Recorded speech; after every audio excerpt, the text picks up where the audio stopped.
starting with the first presenter of the technical session 2.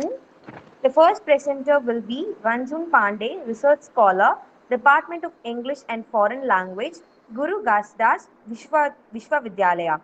She is going to present a paper on the title, The Lunchbox, A Journey from Alienation to Validation, from Unseen to Recognition. Ma'am? Yes, ma'am. Thank you, ma'am. Good afternoon, everyone. I am Ranjan Pandey, currently a research scholar at Guru Ghazidas Central University. I'll be presenting my paper titled The Lunchbox, A Journey from Alienation to Validation, from Unseen to Recognition. In a metropolitan city like Mumbai, a city that moves on wheels, a city that gives pan-local and pan-global experience, often gives feeling of isolation and alienation to her citizens. The absurdity of fast-moving life in a metro often leads to universal question, why do we even exist? The answer lies in optimistic attitude of Mumbai dabbawalas or tiffinwalas, whose coping Excuse me, ma'am. mechanism. I'm sorry for the interruption. Ma'am, can you please enable your videos and present your paper, ma'am? Yeah. Thank you, ma'am.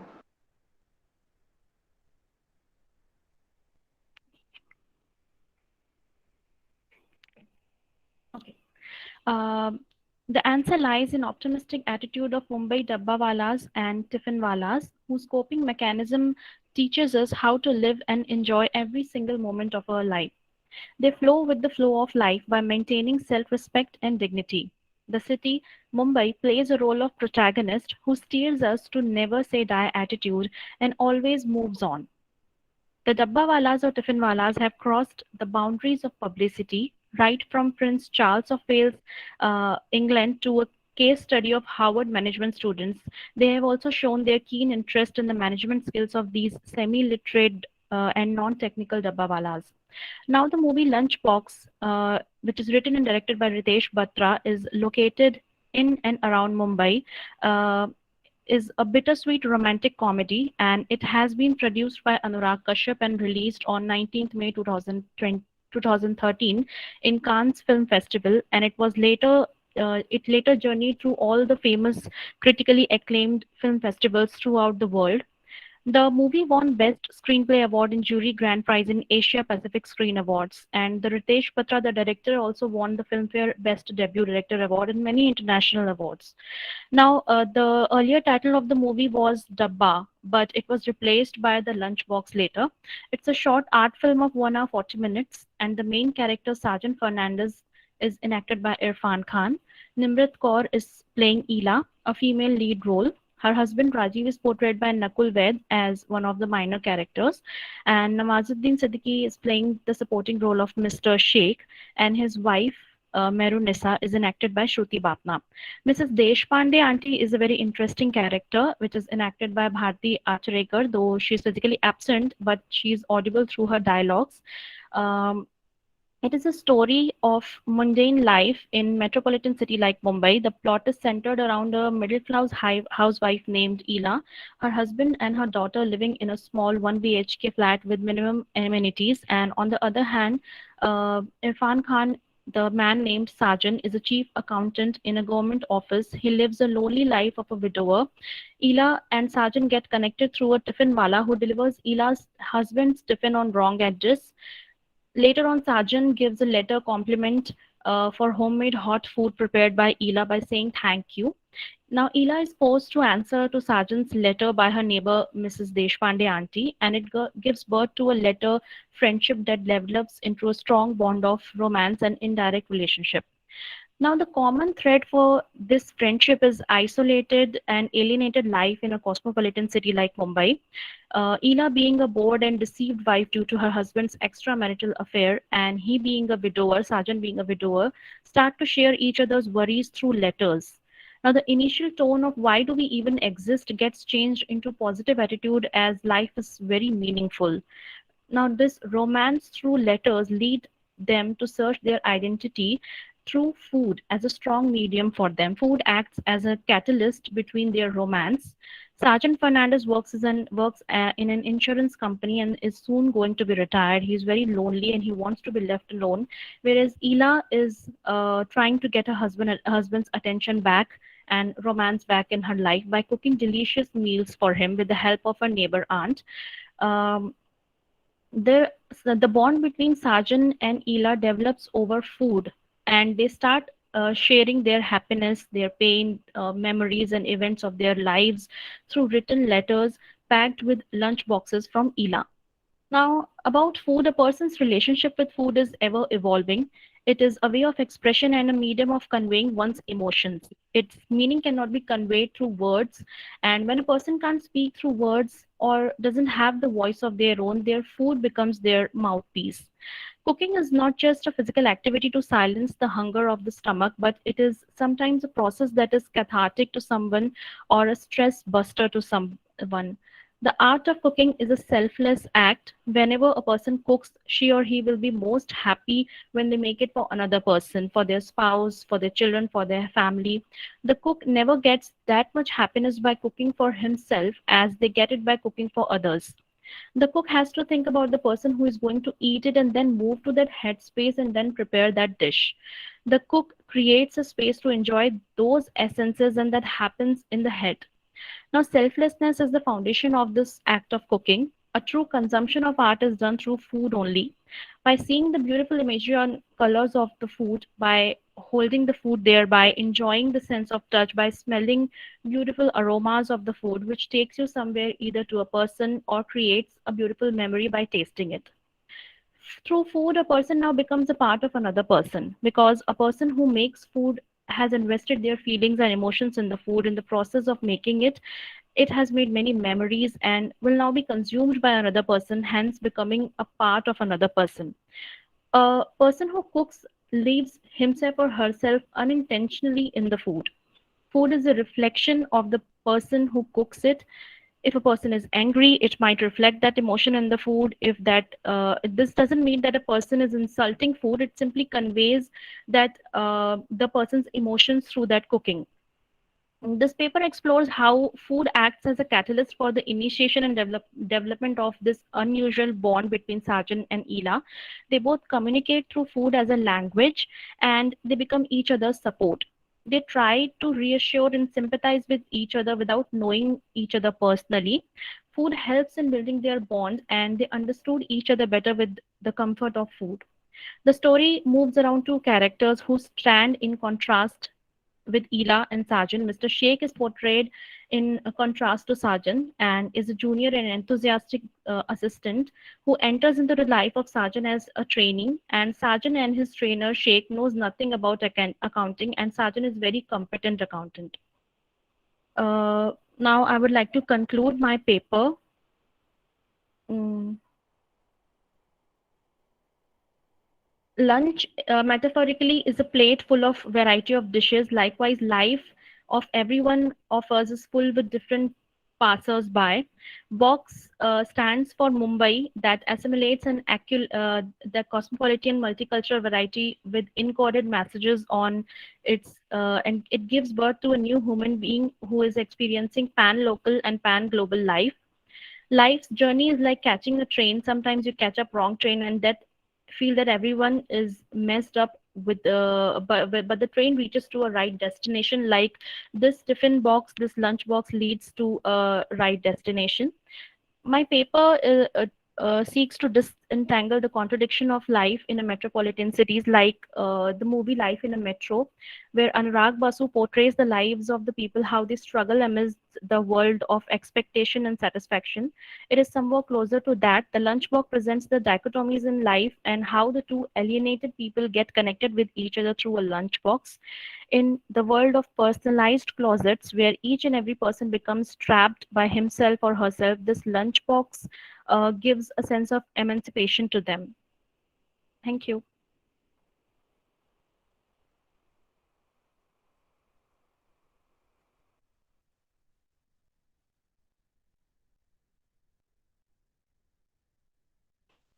Thank you, ma'am. Thank you, sir. I'm done with my presentation.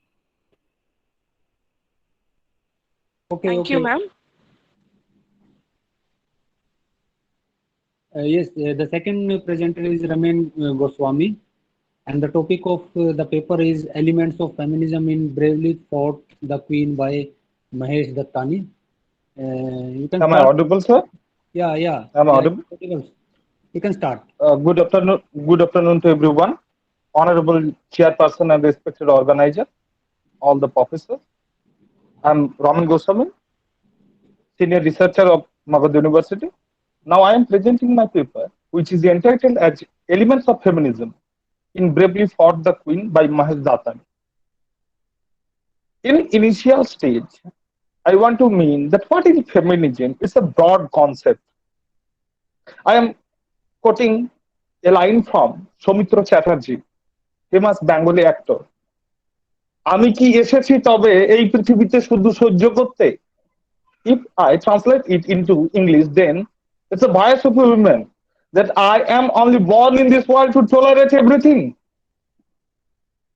The structure, characters, and the theme of Mahesh Datani's play Bravely for the Queen are discussed in this paper. Mahesh Datani is said to be a writer who advocates the cause of real art free of theory. His plays have a worldwide taste and flavor, appealing to the people from the walks of life and never being confined by caste, class, or creed. Datani draws our attention to the prejudice and unfairness that women face in our society.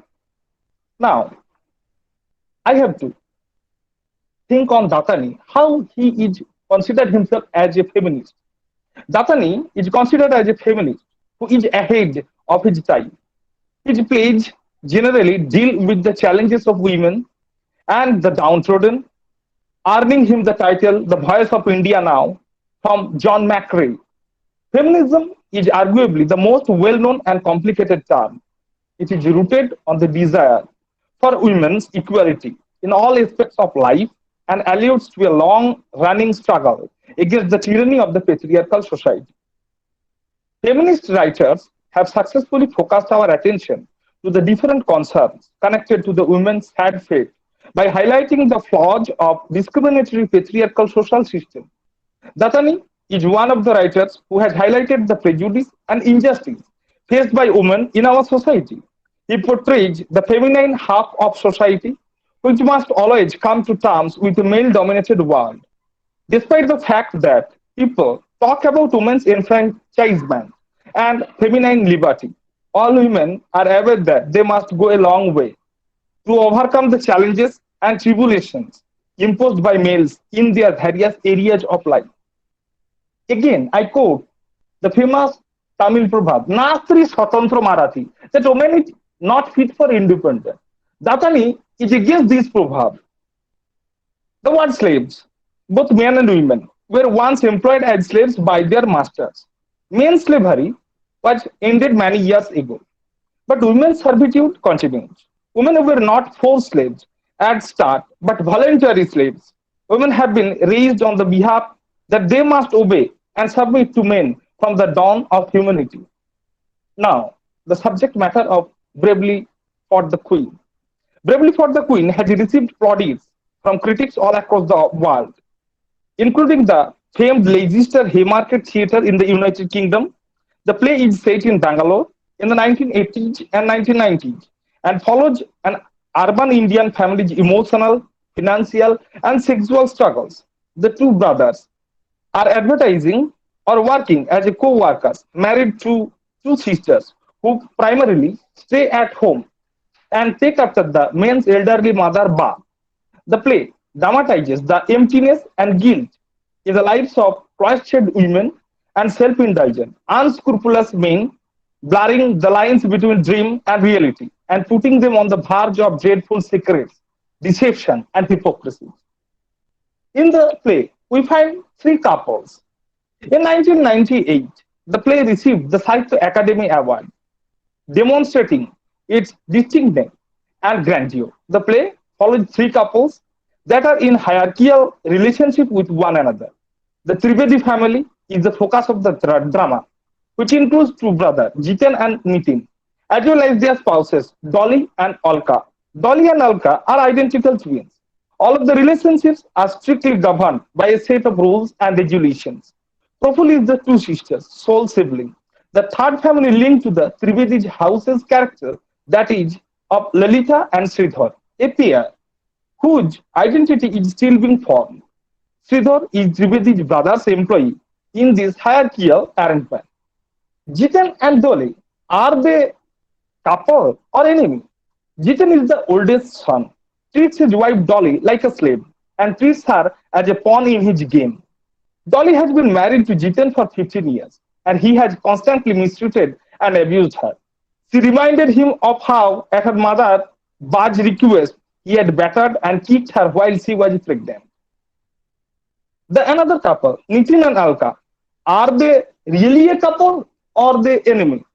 Alka and Nitin, on the other hand, regard each other as more of an enemy than a husband and a wife.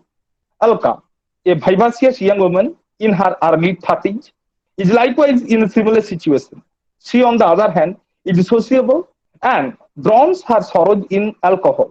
Jitan makes no attempt to spend time with Alka, but the latter gladly accepts his attention. That is why, when Jitan and Nitin decided to take them out, they seemed ecstatic and went to great lengths to make them look beautiful. When Nitin informs Alka that the program has been cancelled, she is taken aback. Now, I am talking about the struggle of today's educated women. Bravely Fought the Queen is a play that vividly illustrates the situation of today's educated women. All of the female characters in this play are examples of exploitation, which is still rampant in our country's metropolitan home. It also demonstrates the reality that women cannot be suppressed indefinitely. They will strike back if they are not heard for a long time. They are suffer not because they are sinners, but because of the men in whom they have placed their faith and their lives. At the end of the Bravely Fought the Queen, their fantasies are themselves to fight back. Mohesh Datani's aim is to no discrimination against women. Datani is not sexist in any way. In contrast to others who sees them as nothing more than a thing or source of amusement, he sees them as human beings. He emphasizes women's powerlessness because they are confined to their homes and financially reliant on men. His play, Bravely Fought the Queen, simply asks the audience why society expects a woman to be devoted to her husband, but not a man to be faithful to his wife. The three women's generation. Three generations of women are represented in this play. Ba, Dolly, Alka, Daksha. The drama also suggests that the operation will not persist for long, as women will rise up to question man's tyranny.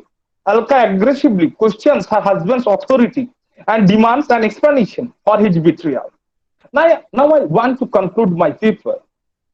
Teaching and preaching are not appropriate use for true art. Its primary purpose is to provide pleasure. Only a writer who achieves a perfect balance of feeling and form can push the art to its pinnacle. Mohesh Datani is neither a traditional theatre artist nor a drama thinker. His reputation as a thinker, artisan, and fervent humanist in the field of Indian English drama has been established. Datani's identity has been internationally recognized as the first Indian dramatist writing in India with the scent of Indian land, spirit, and sensibility. After obtaining the Sahitya Academy Award. Here, again I quote from the playwright Utpal Dutt. কখন আসবে সেই সময় যখন তুমি আর আমি হেঁটে যাব পাশাপাশি দুজনের হাত ধরে? If we translate it into English, then a woman cry want to tell that that time is not far long when men and women are walking side by side, not as slave but as friend, that because we are equal. Thank you, sir. Thank you, buddy. Over to you. So the next presenter is Vidushi Pathak, present in the session. Vidushi Pathak is present. Yes, sir. Yes, sir. Okay, you can start with your paper. Okay, thank you, sir. Good afternoon, everyone. I will be presenting on the paper entitled Reinvigorating and Reapproaching the Past Roots, a study of Kim Scott's Taboo. Kim Scott is an Australian novelist of Aboriginal Australian ancestry. He's a descendant of the Noongar people of Western Australia. He was born in Perth in 1957, and eldest of four siblings with a white mother and an Aboriginal father. He has written 5 novels and a children's book and has had poetry and short stories published in a range of anthologies. Also, he Excuse me, began. ma'am. Sorry for the interruption, ma'am. Will you please enable your video, ma'am? Okay, ma'am.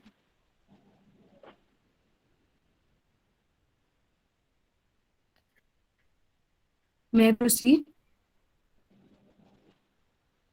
Yes, ma'am. Yes, ma'am. He began writing shortly after becoming a secondary school teacher of English, as his teaching experience included working in urban rural Australia and Portugal. He spent some time teaching at an Aboriginal community in the north of Western Australia, where he started to research his family history. Out of his 5 works, Taboo is his fifth novel. Also, Scott was the first Indigenous writer to win the Miles Franklin Award for his novel. Well, the story of Taboo is set in the country around Albany and begins with the high drama of runaway wheat truck rolling dangerously through the town of Keppel. Outside town, Dan Horton's wife Janet has died, and Dan, a white Christian, is happy that her ghost remains to haunt his old homestead. Also, she's one of two driving moral forces in the novel, the other being the Aboriginal dead. And the Horton had wanted to see justice done on her property, and it's in honor of her memory rather than from any innate desire to please black people that Dan has invited the Verlumin to visit the massacre site where his ancestor murders theirs. A peace festival is also proposed nearby, and so curious and uncertain, the Noongars agree to make the journey. Scott disposes of revenge in his in very first paragraph, with the claim of one volume in tradition quoted, "We gave up on that payback stuff a long time ago, because we always knew that this is only one part of a story that is forever beginning," unquoted. So it's a strategy guaranteed to ease the minds of most of the white readers while worrying about the Aboriginals too. Also, Scott wanted to promote a discourse where his people are not busted and broken, but he wanted to show that there are some other possibilities too. Many Aboriginal people would regard this position skeptically, yet in seeking reconciliation, Scott strongly implied that he is embodying the Aboriginal ethic of seeking reapproachment wherever possible. So it's an optimistic stance, and this work is an overwhelmingly optimistic novel, we say, even though grounded in a brutal modern reality. As we can see, one of the character, Tilly, a Walumin who was briefly fostered by the Hortons as a young child, has recently escaped sexual enslavement, and Noongar people have been complicit in the atrocities against her. Her father is in prison for different hideous acts, and Hortenson has been expelled from his family and in exile has become a monster mimicking the violence of his pioneer ancestors. So the bones of the Verlumin ancestor still lie untended on the Dan Horton's farm. So when when mob visit, Dan refers casually to the resting place of his own white ancestors, as the Grey has entire property is not a memorial course of dead. So it lies in the deep civilization of the Verlumin, and in this novel, as in real life, through his work with Verlumin Noongar language and stories, Scott turns to culture, specifically language, to heal her traumatized people. Talking about some more characters throughout the novel, like Gerard and Gerard, who are the identical twins, has been in jail for sex crimes against young women, a crime he claims he's innocent of, like quoted, "And I never done anything, that was Gary. One Gary is definitely guilty, but which one?" Unquoted. The question is not what it appears to be upon release, like old people's way on foot across the suburbs. So it's a hard choice, as he tells his stone cousins that he can do something better than the Christianity that accuse him. He has learned in prison to speak some language and to see the world through the traditional eyes. Crucially, it's Tilly's dying father in prison for violence against Tilly's white mother, who has taught Gary this. So the old man is quite remorseful, redeeming himself by helping others. Also, nearly all the black characters in the taboo are determined to do the strange, often awkward work of decolonization. And as these modern people speak their ancient tongue and walk their songliness in their various faltering ways, their efforts bear fruit. Sisters too begin to mutter and creak in their graves. Scott navigates a lot of tricky ground in this fine, ambitious novel. His character dances on the page through a multitude of startling events. A living erupts from a campfire skeleton, which is not a skeleton, totters forwards and speaks. And finally, we're left with some of the understandings like prison style face language and the dead remain always. Where tradition has been smashed, the vulnerable suffer most, women and girls especially. So, Scott is writing about the taboo on telling the truths of Australian history. Almost nobody wants to think about the massacre. As Don Hayton, the very word, the women have never before been back to the place where their ancestors lie. But by the end of novel, we have traveled a very long way with him, and more than one taboo has been exposed, like the characters Gary and Tilly. Dan is transformed. Even white drinkers of Keppel see the world differently. And in the penultimate scene, we are brought to understand that it is not just for the mob who have always been there, but for the white fellows too, at least those like Dan, who are beginning to grow up a bit. So, to conclude my paper, I must say that Scott novels have always featured shapeshifters like this, playful spirits or artist types who wrestle with the transformative magic of words and voicing and their connection to place. That's all about my paper. Thank you.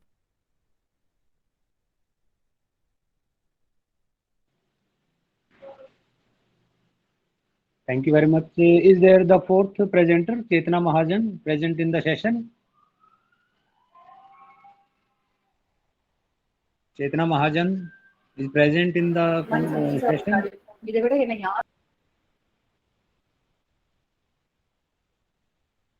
Hello.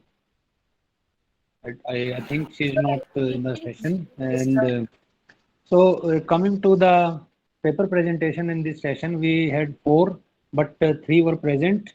And the first paper by Runjun Pandey, which was about the movie The Lunchbox, where she tackled the topic of a journey from alienation to validation, from unseen to recognition.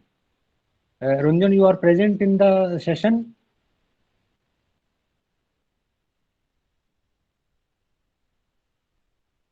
Runjan is present in the session?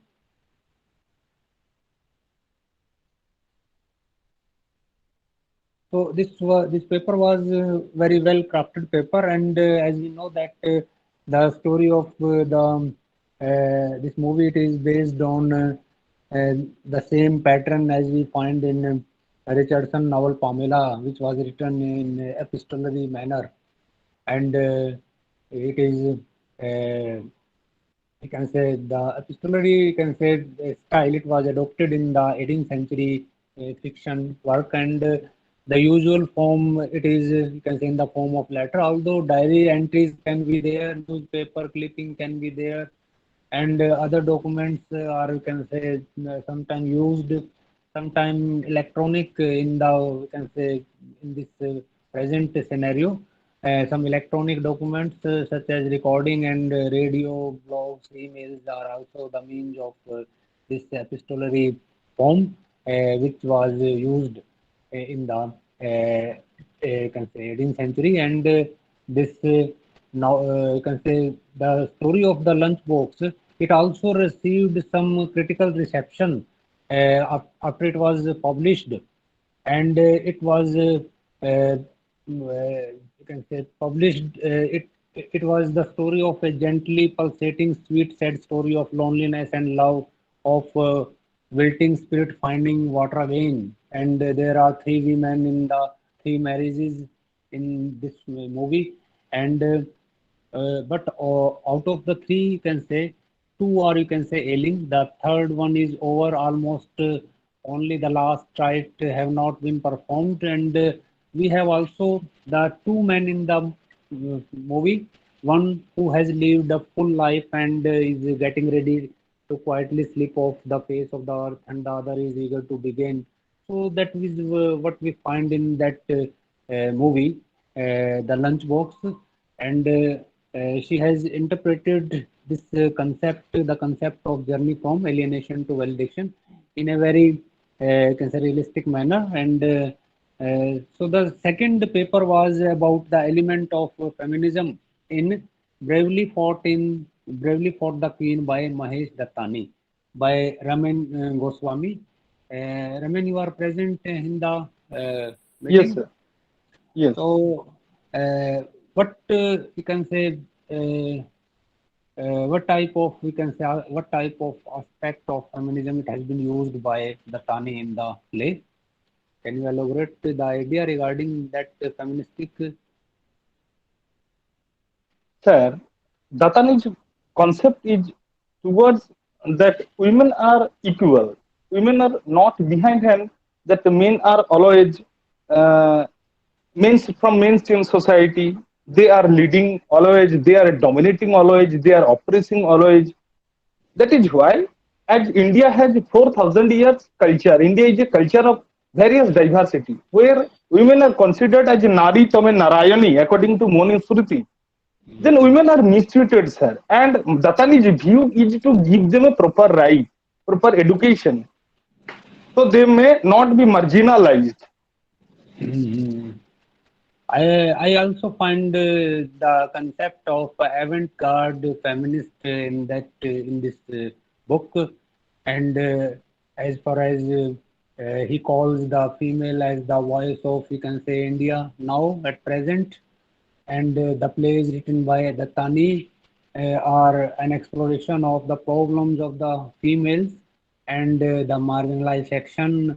Feminism probably the most popular and the most complex one, this theory, because it has already passed through, we can say, three waves: first wave feminism, second, and the third. And it refers to the prolonged struggle against the tyranny of the patriarchal or the male chauvinistic world, and Yes, based sir. on the urge for the equality of the women in every walk of life, social, cultural, political, and religious. So it also attempts to fight against the oppression of women on various levels. And we have, I think, in this play, we have focus on three couples. And as it won the Sahitya, the most coveted Sahitya Academy Award in 1998, I think, and it shows its uniqueness and greatness. And three couples in the you can say play, or you can say the play center on the Trivedi family and its two brothers Jitin and Nitin, and their wives Dolly and Alka. And Dolly and Alka, they have been presented as the Twin. sisters, are sisters, and all the relations are maintained strictly under some rules and regulations. And we find the third family, which is connected with the character of the Trivedi house, that is Lalitha and Sridhar, and a couple whose identity is still in the formation, and they are searching their identity. And in this hierarchical, you can say, relationship, Sridhar is the employee of the Trivedi brothers, and Lalitha, in that sense, is socially subservient to the two sisters that we find in the play. And we have also uh, we also find the can say, as far as the family background is concerned, Jitin and Nitin's father was a cruel and a dark man who harassed their mother. So it has a background that earlier also, in the last generation also, there was the female subjugation and patriarchal setup of the society, and it continues in the, I can say, second generation also. And this kind of cruelty, what we find that was perpetrated on by her husband is brought to light every, you can say, everywhere. And then in the play, Bravely for the Queen, when she feel, you can say, literally even after so many years of, you can say, his death. And in one of the important quotations, he says, I have married such a villager. Oh, you shaped me. Never, never slap me. Nobody has hit me. The men in our family are decent. So these are the, you can say, some dialogues that we come across from the part of then they, moreover it is it focuses on the plight of the modern educated women, this play. And we find that all the women character are example of the exploitation at the hand of the males in the society, which is still prevalent in the urban families, as we find in Shashi Deshpande's novel, also middle class society particularly. So it also shows the reality that women cannot be kept suppressing for a long time. And as the title of Shashi Deshpande novel, That Long Silence, it also indicates the same situation, that they cannot be suppressed for a long time. So Hmm. if they are not, One day, the yeah, day is not so far. yeah, and they suffer not because they are sinners, but because of, you can say, men whom they believed and submitted themselves and their, you can say, life in their hands when they are married, as we find in Anika Desai's novel also, that most of her Yes. female protagonists, they are, you can say, the puppet in the hands of their husband. And Anika Desai presents two contradictory personalities, a husband and wife. And when they are contradictory to each other, that means conflict it takes place. And the result of that conflict, as we find in the Voices in the City, Monisha, and she can say commit suicide, and you can say her life. And so this is what you can say, this is the perception that we also get in the novel, the reflection of these novels in Mahesh Dattani's plays also, because he is also focusing on the social issues of the society, social issues, or we should say the contemporary situation at present. Also, you can say when the females, they are subjugated and exploited at the hands of the males. So it was a very, you can say, nice paper, and you crafted the paper, you can say, in a brilliant manner. And the third paper was by Vidushi Pathak, reinvigorate and reappropriate the past route. Vidushi, you are present in the session. Yes, sir.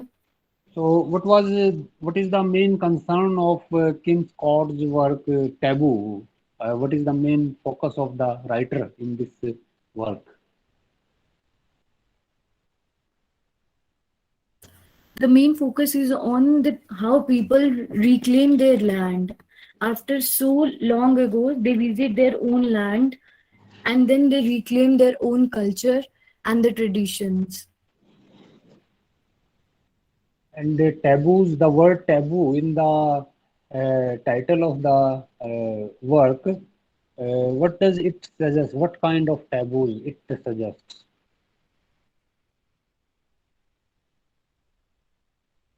It tells about is the massacre that has been done by the white on the black. So that's why it has been titled as the taboo. The cultural discrimination, in other words, or the discrimination on the basis of Right, sir, color right. and creed, and you can say ideology that someone is following, as we find in the, you can say, most of the Nigerian writers, Chinua Achebe and others.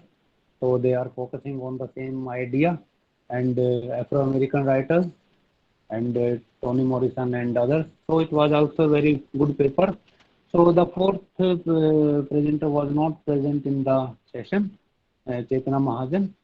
So with this, we end this technical session, and it was a very good interaction with all the participants. Thank you very much.